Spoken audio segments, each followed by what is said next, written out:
பாரம்பரிய நகை கண்காட்சி நடைபெற்றது. கண்காட்சியை பார்வையிட்ட நடிகை ரேவதி கையால செய்யும் நகைகள் பற்றி பேசினாங்க. பழங்கால நகைகளை தற்போது மீண்டும் பிரின்ஸ் ஜுவல்லரி கொண்டு வந்திருக்கிறது மகிழ்ச்சி அளிக்குதுன்னு சொல்லியிருக்காங்க. ஆபரணம் இல்லை நகைங்கிறது பெண்களுக்கு பல ஆண்டுகளாக அழகு ஊட்டுற ஒரு விஷயம்.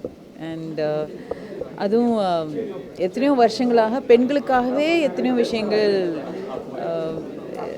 பண்ணியிருக்காங்க. ஸோ அது இந்த காலத்தில் எல்லாமே மெஷின் மேட்ஸ் தான் maximum.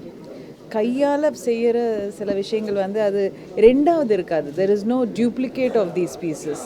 It's just a single piece. So அது இந்த பிரின்ஸ் ஜுவல்லரி இந்த எக்ஸிபிஷனில் நம்ம பார்க்குறோம். அண்ட் நான் நிறைய நகை போடுறவ இல்லை, பட் எனக்கும் ஒரு அளவுக்கு நகை போடணுன்னு ஆசை ஊட்டுறது இந்த மாதிரி நகைகள் தான்.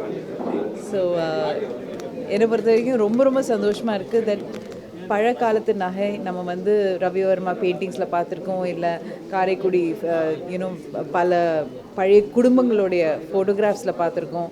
பொள்ளாச்சி அந்த பக்கம் எல்லாம் போகும்போது அவங்க கவுண்டர் அவங்களுடைய நகையெல்லாம் பார்ப்போம். அதெல்லாம் பார்த்துட்டு ரொம்ப அழகாக இருக்கும். ஏன் இந்த மாதிரி நகை இன்னும் பண்ண மாட்டேங்கிறாங்கன்னு நம்ம யோசிப்போம். But when I see this, அது மறுபடியும் திரும்பி கொண்டு வந்திருக்காங்க. அண்ட் ரொம்ப அழகான ஒரு விஷயம். பிகாஸ் கையால் செய்கிற எந்த ஒரு செயலும் அது பல ஆண்டுகளுக்காக இருக்கும். அண்ட் தங்கம்ங்கிறது அழகு மட்டும் இல்லை, ஒரு பெரிய இன்வெஸ்ட்மெண்ட்டும் கூட. And antique jewellery definitely it's a huge investment too. So I think it's beauty come investment, which is a fantastic combination. So thank you Prince Jewelry to bring such wonderful jewelry to us in the city.